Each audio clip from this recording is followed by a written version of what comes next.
Hey, Joe, what do you got for us tonight? Well, tonight we'll be discussing one of the most prolific cannibals in history, a man from Scotland who, along with his cannibalistic wife, reared 14 children who were also all cannibals. And those children incestuously had 32 grandchildren, and you guessed it, all cannibals. The head of this terrifying 48-member cannibalistic clan that would one day be the inspiration for Wes Craven's The Hills Have Eyes was the sadistic thief, murderer, and cannibal, Sawney Bean. Quiet your mind. Ever since the Earth has circled the sun, there have been fantastic tales of wonder and mystery that the faint of heart dare not discuss. But three brave, uninformed souls have the brass to tackle every extraordinary happenstance, from the modern age to the dawn of Mantis.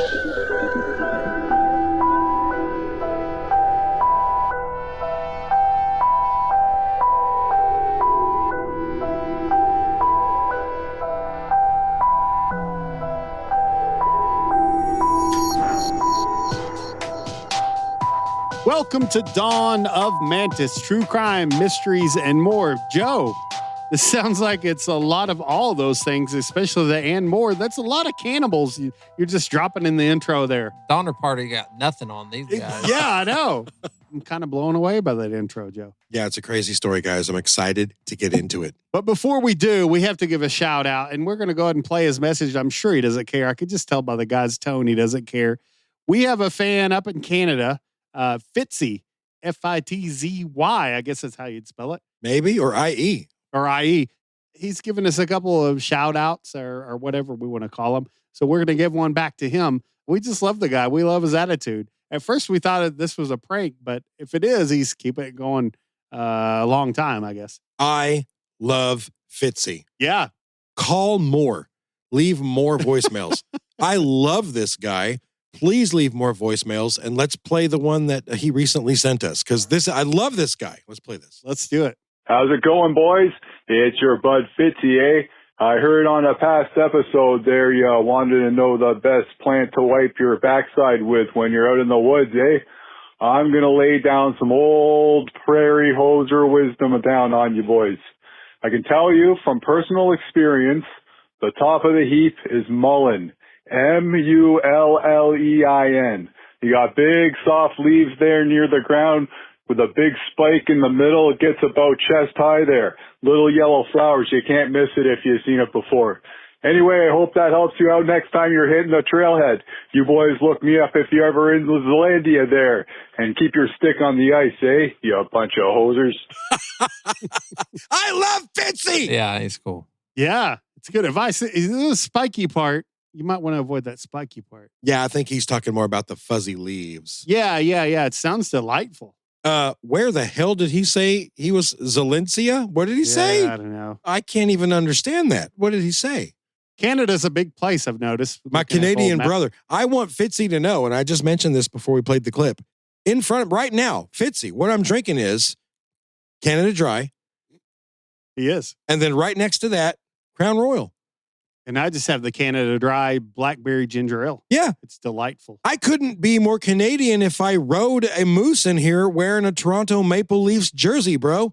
Like, I'm with you. I love Canada. We're down with Canada, all right? Call in more. We love you. We're so glad you listen. And you know what? One of these days, I'm going to drink a Moosehead beer with you or whatever it is. You call in and you tell me what you drink. And by golly, one of these days when the podcast actually starts generating revenue, I'll fly up there.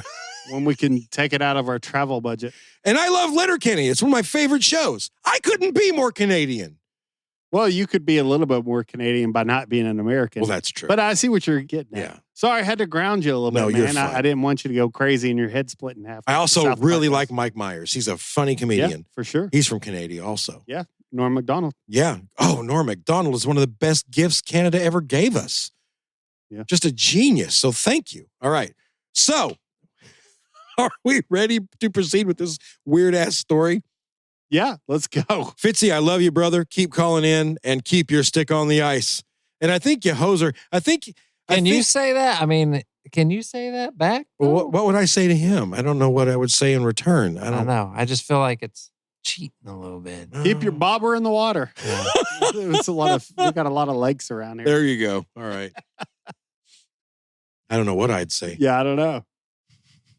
All right. So ready? Is everyone ready for the story? Let's go. Alexander Sawney Bean was born a very long time ago. So long ago, in fact, that we don't really know the exact date of his. We don't know when the hell when he was born. We got a year at least. There's don't we? no telling. No, there's no year. Who the hell knows when he was born? Is this a made-up Joe episode? No. This is real, I promise. Okay. Google it. The closest anyone seems to be able to guess is somewhere in the late 1400s or early 1500s. Okay? Okay. We have a range. That explains the intro. Right. Yeah, I was hoping you didn't say this is like 1992. Like, why haven't I heard of this? I thought it was a true crime, dude. 48 cannibals living in a cave I know. in Brunswick. We do know that Sawney was born in the East Lothian region of Scotland, which is on the east coast of Scotland, right by Edinburgh. He was born. Scrooge all Scottish words and names are screamed aggressively. Yes. He was born into poverty. His father was a ditch digger and a hedge trimmer by trade. But a hedge trimmer by trade. Yeah, you know what? A ditch digger / hedge trimmer. That's Landscaper. Two very different things. That's Landscaper. before they called it that. But yeah, The two things I do the most is hedge trims and ditches. Yeah, I mean, it's Scotland. It's not America. So they're not landscapers. Do they have hedges in Scotland? Probably. Yeah. Probably. Oh, even. yeah. I bet they don't even. I bet they don't even. Hedges in Scotland, my ass. Probably where we came up with the word hedge. Probably. That sounds like a Scottish word. Hedge. You got a hedge? I'll trim it. even if you don't. And once young Sawney was old enough to take up the trade, he followed in his dad's footsteps, just for a short while. Sure. But Sawney quickly discovered he wasn't cut out to be a hedge trimmer. You see what I did there? Oh, the groans. We need about 20 groans. Ooh. And he didn't dig being in the ditch. Oh, my goodness. Aye, kill me. He's writing the episodes like a dad. He tried being a tanner for a short while, and I don't mean a single metrosexual dad raising 3 young girls in San Francisco. Welcome to Dad of Mantis. True crime mysteries and more. You see what I did, though, Danny Tanner? No, Yeah. You see what I did? I did. You see what I did? You did 3 in a row there. Yeah, everyone's vomiting at this point. I apologize. But no, he skinned animals and then placed those skins in a tanning bed. Anyway, he tanned. Oh my gosh. He tanned hides. And not like your dad used to say when you'd break the rules, I can't stop. Who can stop this guy? What? I can. Yeah, he can turn your mic off. Or I can just edit. Don't. This is gold. But Sawney even hated that small amount of manual labor. You know, he found it distasteful and eventually decided to turn to thievery to survive. Yeah, Okay. that's way more tasteful than manual labor. It really is. Thievery. About this time, he met a woman named Agnes Douglas, commonly known as Black Agnes. Okay. Whoa, Black Agnes. That's good, man. She was a rather creepy and mysterious gal and had long been rumored to be a witch. That makes sense. Yeah. So Charlie tells me you're a bitcher. That's a quote from So I Married an Axe-Murderer. Oh. Anyway, Hey, it's been a while. Mike Myers. Yeah, Canada. fantastic. Anyways, I thought he said bitcher. That's what I thought. well, see, that's part of the joke in the movie. So Charlie tells me you're a bitcher. Yeah, That was a who- butcher. That's what his dad Yeah. said when he. Yeah. Right. Okay. Listen, if anyone listening ever takes a movie recommendation from me ever, I promise you, if you like We all this did homework podcast, on this movie. we did. So I Married an Axe-Murderer. It's one of the greatest, most underrated films in cinematic history. Yeah. All right. So this Black Agnes Yep. and Sawney, they hook up. They're like, oh, I'm gross and weird. And she's like, I'm gross and weird too. So they hook up. They immediately realize that each one shared every macabre and disturbing trait as the other. The pair decided to leave East Lothian and traveled 100 miles to the west coast of Scotland, where they discovered a cave entrance just a few hundred feet from the road. That cave, which would become the couple's home for the next few decades, was an expansive network of tunnels that spiderwebbed into the rocky hillside. The mouth of the cave would fill twice a day with the ocean water, at high tide concealing it all the more. The nearby road would become their entire means of survival, as Sawney and Black Agnes began to rob, murder, and yes, even eat the unsuspecting travelers who passed by. Yeah. They'd eat them, tear flesh from bone. So that road was like their, kind of like their Uber Eats in a way. Is that what you're going to say? They just like go up to the road and let's see what the DoorDash. road brought us tonight. DoorDash. Yeah. Ooh, yeah. Oh, what the road bring us tonight? Yeah. Oh, a young couple and their wee little baby. We'll roast them over a spit tonight in the cave. Eat their rotten flesh from their bones. That's creepy though. Just, was it like way out in the middle of nowhere, obviously? It was rather, we'll get into exactly where it was. Okay, yeah. Actually, let's go. the next mother effing sentence. Okay. Ivan tells exactly where it was. So you, as I usual, knew you had to be getting there eventually. it's so weird how you always ask the question and the next sentence I typed answers it. You know? Yeah. The cave sat between the villages of Ballantrae and Gilvan. They lay about 12 miles apart. So, you know, if you're walking or riding a horse, 12 miles is a good clip. And this Yeah. is in the middle of that. Oh, yeah. That's quite a ways. Yeah. Though the road was rather desolate 500 years ago, there apparently were enough travelers to allow the murderous couple to not only survive, but to thrive. This whole episode is like a Shrek bedtime story to us kids. It is. Okay. The next paragraph will be read as a Scottishman. Here we go. Over the following 2 decades, Black Agnes bore 14 children, 8 boys and 6 girls. The couple raised those children to be exactly like them. Thieving, unkempt, feral, bloodthirsty cannibals.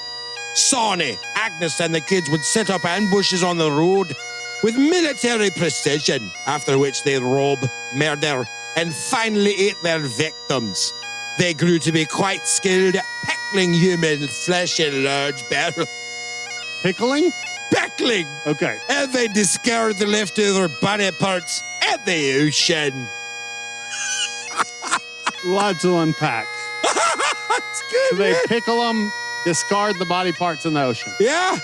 They'd pickle the flesh they wanted to eat and discard the leftover body parts at the ocean.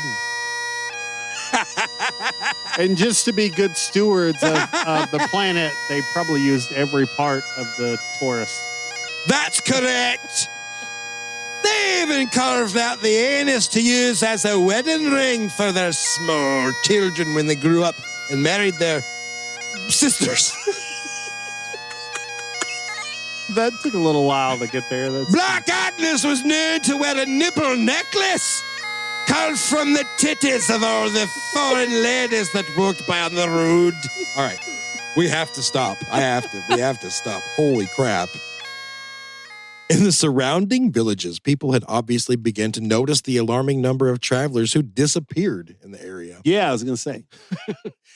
Remember, this was Scotland in the late 1400s/early 1500s.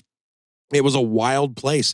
Many areas were plagued by border, I think, ravers, R-E-I-V-R-E-S, ravers, raiding bands of both Scottish and English origin. They regularly stole cattle, burned farms, kidnapped people, extorted protection money, and engaged in violent feuds. They're like those people's best friends because everyone's just blaming them. Yeah.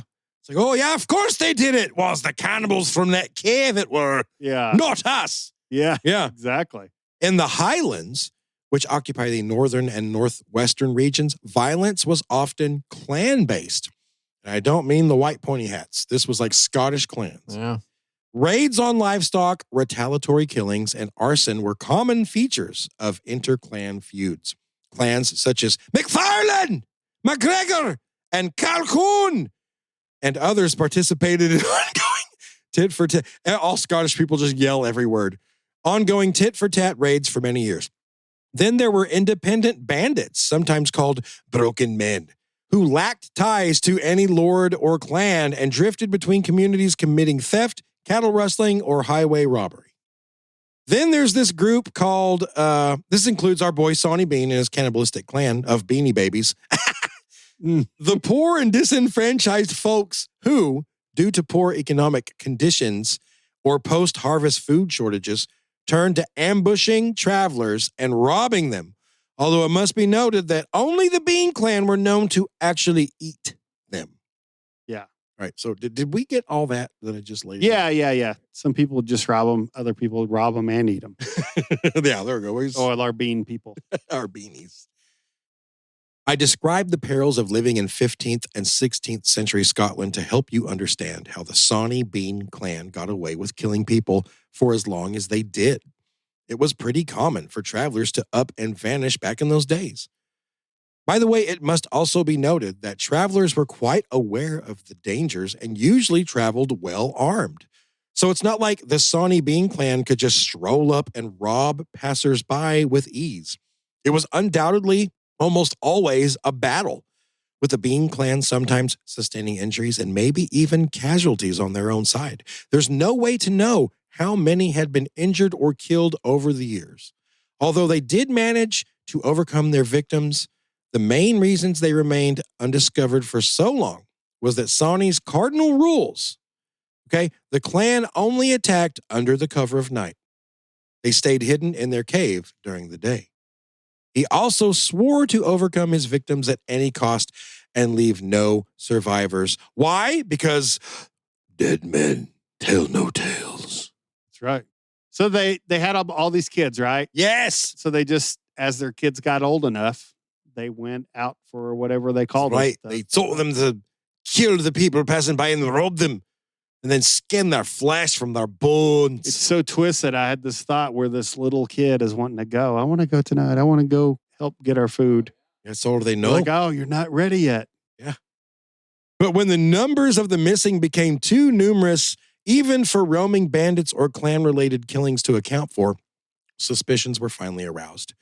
When random body parts started to wash up around Girvan Beach, just a few miles north of the Sawney Bean Cave at Banane Head, many believed animals had attacked and eaten many, if not most, of the missing. So it kind of helped them out for a little bit. Must have been animals. They were. Yeah. A human variety of animals. Very good. Very good, even.